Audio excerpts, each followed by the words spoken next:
11:30க்கு மேலே எடுத்த விலாக் தான் அது. இந்த விலாகில் ஒரு டேஸ்டியான pepper chicken gravy recipe share பண்ணியிருக்கிறேன். அதோட ஒரு ஹாப்பி லைஃப்பை நம்ம லீட் பண்ணுறதுக்கு சிம்பிளான 3 டிப்ஸை வந்து ஷேர் பண்ணியிருக்கிறேன்.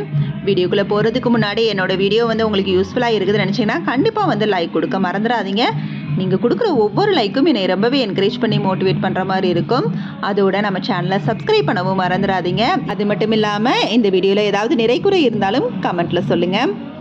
எப்போவுமே சண்டேனாலே கருவேப்பிலை, மல்லி இலை, புதினா எல்லாம் வாங்கி ஸ்டோர் பண்ணி வச்சுருவேன். கண்டிப்பாக இதெல்லாம் நம்மளுக்கு வீக் டேஸ் ஃபுல்லாகவே தேவைப்படும். ஸோ இந்த மாதிரி கண்டெய்னரில் நம்ம போட்டு வைக்கிறப்ப அது 1 வீக் ஃப்ரெஷ்ஷாகவே தான் இருக்கும். மார்னிங் டிஃபன் முடித்து சின்ன சின்ன ஒர்க்கையும் முடிச்சுட்டு லஞ்சுக்கு சிக்கன் கிரேவி பண்ண ஸ்டார்ட் பண்ணிட்டேன். அதுக்கு சிக்கனை நல்லா வாஷ் பண்ணி வச்சுருக்கிறேன்.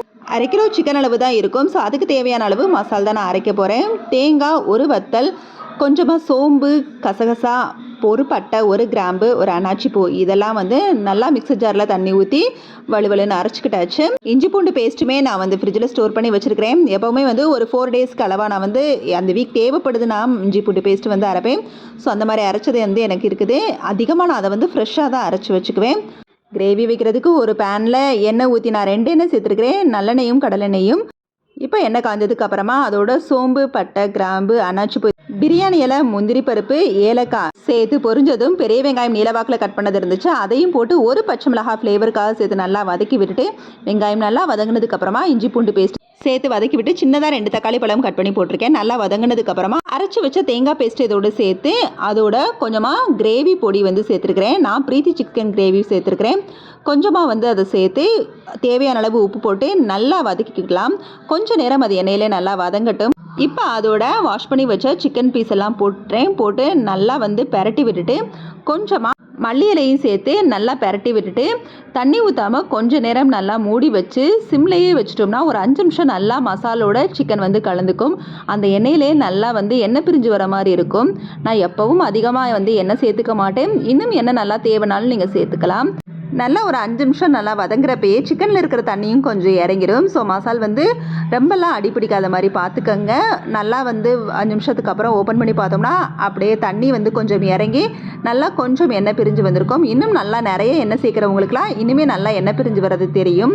இப்போ திரும்பவும் திறந்து நல்லா கலந்து விட்டுட்டு மூடி வச்சுட்டேன். திரும்பவும் ஒரு 5 நிமிஷம் வந்து நல்லா கொதிச்சதுக்கப்புறம் தேவையான அளவு நம்ம தண்ணி சேர்த்து நல்லா சிக்கனை வந்து வேக வச்சுக்கலாம். நான் மிக்சர் ஜாரில் தண்ணி ஊற்றி தான் அலசி ஊற்றிருக்கிறேன்.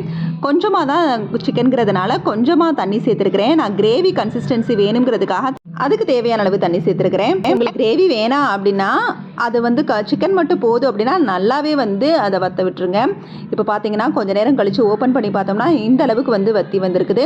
இப்போ நிறைய இதில் வந்து பெப்பரை வந்து சேர்த்துக்கலாம். நல்லா கருப்பு மிளகா நல்லா வறுத்து அரைச்சி வச்சுருக்கிறேன். அது வந்து தேவையான அளவு சேர்த்துக்கலாம். இன்னுமே ரொம்ப ஸ்பைசியாக வேணும்னா இன்னும் கொஞ்சம் கூட நம்ம வந்து பெப்பரை சேர்த்துக்கலாம். பெப்பர் தான் இதோட நல்ல ஃப்ளேவரே கொடுக்கும். ஸோ அதை வந்து நான் சேர்த்து கொஞ்சம் நேரம் மூடி வச்சுட்டேன். நல்லா கொதிச்சதுக்கப்புறமா இந்த அளவு கன்சிஸ்டன்சி எனக்கு இருக்குது. இதுக்கும் மேலே வந்து உங்களுக்கு கிரேவி வந்து வேணாம் அப்படின்னா இன்னுமே நீங்கள் வந்து ட்ரை ஆக்கிக்கலாம். இப்போ கடைசியாக இதோட மல்லி இலை தூக்கி இறக்கிக்கலாம். ஒரு தடவையும் இந்த கிரேவியை ஓப்பன் பண்ணுறப்ப அதோட ஒரு அரோமாவே ரொம்பவே வந்து நம்மளை சாப்பிட தோண்டும். இதுக்கு இட்லி, தோசை, பரோட்டா எல்லாமே நல்லாயிருக்கும். கண்டிப்பாக இந்த மாதிரி நீங்களும் ஒரு தடவை ட்ரை பண்ணி பாருங்கள். ரொம்பவே இந்த டேஸ்ட் வந்து உங்களுக்கு ஃபேவரட் ஆயிரும். அடுத்ததாக வீடியோக்கான கண்டென்ட் சிம்பிளான டிப்ஸ் தான் நம்மளோட லைஃப்பை ஹாப்பியாக லீட் பண்ணுறதுக்கு. ஃபஸ்ட்டு ஒன், லைஃப்பில் நிறைய விஷயத்தை வந்து ஸ்போர்ட்டிவாக எடுத்து பழகணும். சின்ன சின்ன விஷயங்களோட ரொம்ப சீரியஸாக எடுத்துக்கிட்டு அதுக்கு ரியாக்ட் பண்ணிகிட்டு இருக்கக்கூடாது. அப்புறம் நம்மளுக்கு லைஃபே வந்து ரொம்பவே வந்து இரிட்டேட் ஆயிரும். நிறைய பேர் அப்படி தான் சின்ன சின்ன விஷயங்களை கூட ரொம்பவே வந்து சீரியஸாக எடுத்துக்கிட்டு அதை வந்து ஒரு இஷ்யூவாக நினச்சிட்டே இருப்பாங்க. ஸோ அதெல்லாம் விட்டுட்டு எப்போவுமே வந்து ஃப்ரீ மைண்டடாக ஸ்போர்ட்டிவாக இருங்க. அடுத்தது, மற்றவங்களை வந்து காயப்படுத்துகிற மாதிரி வார்த்தைகளை வந்து பேசவே கூடாது. அதாவது அப்போவே நம்ம பெரியவங்களாம் சொல்லியிருப்பாங்க, நெல்லை கொட்டினா அள்ளிடலாம், சொல்ல கொட்டினா அள்ள முடியாது, தீனால் சுட்டப்பொன் உள்ளாரும், ஆறாதே நாவிதனால் சுட்டவிடுங்கிற குறளும் இருக்குது. ஸோ இதுக்கு தகுந்த மாதிரி நம்ம கடுமையான வார்த்தைகள், அதாவது மற்றவங்களை கஷ்டப்படுத்துகிற மாதிரி காயப்படுத்துகிற மாதிரி வார்த்தைகள்லாம் நம்ம யூஸ் பண்ணோம் அப்படின்னா கண்டிப்பாக வந்து எப்போவுமே அது அவங்க மனசுக்குள்ளே வந்து ஓடிக்கிட்டே இருக்கும். அடுத்து நீங்கள் போய் நல்லாவே வந்து அவங்கக்கிட்ட வந்து பேசணும்னு நினச்சா கூட அந்த வார்த்தைகள் அவங்களுக்குள்ள வந்து தோணிக்கிட்டே தான் இருக்கும். ஏதாவது ஒரு சமயம் வந்து நம்ம பேசிட்டு ஐயோ தெரியாமல் பேசினேன், சும்மா விளையாட்டுக்கு பேசினேன் அப்படிங்கிற மாதிரிலாம் சொல்லுவோம். ஸோ தெரிஞ்சோ தெரியாமலோ மற்றவங்களை காயப்படுத்துகிற மாதிரி வார்த்தைகளை வந்து நம்ம எப்போவுமே பேசக்கூடாது. ஏன்னா அந்த மாதிரி பேசி நம்மளே ஒரு சில நேரம் அதை நினச்சி ஃபீல் பண்ணிகிட்டு இருப்போம். ஸோ அதுவே நம்மளை வந்து நிம்மதி இல்லாமல் பண்ணிடும். அடுத்தது, அடுத்தவங்களோட லைஃப் ஸ்டைலோட நம்ம லைஃப் ஸ்டைலை வந்து கம்பேர் பண்ணவே கூடாது. இப்படி பண்ண ஆரம்பிச்சிட்டாலே நம்மக்கிட்ட இருக்க அழகான குடும்பம் நம்மளுக்கு வந்து பிடிக்காமலே போயிடும்.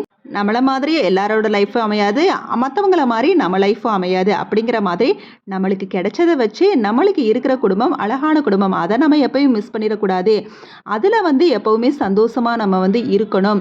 ஸோ இந்த நேரம் அந்த சந்தோஷத்தை மிஸ் பண்ணிட்டோம்னா அடுத்த நேரம் நம்ம தேடினாலும் அந்த சந்தோஷம் கிடைக்காம போயிடும். ஸோ நம்மளுக்கு கிடைச்ச அழகான குடும்பத்தோட சந்தோஷமான நேரத்தை உருவாக்கி ஹாப்பியாக லைஃப்பை லீட் பண்ணுவோம். ஸோ லீட் அ ஹாப்பி லைஃப். ஓகே, பாய்.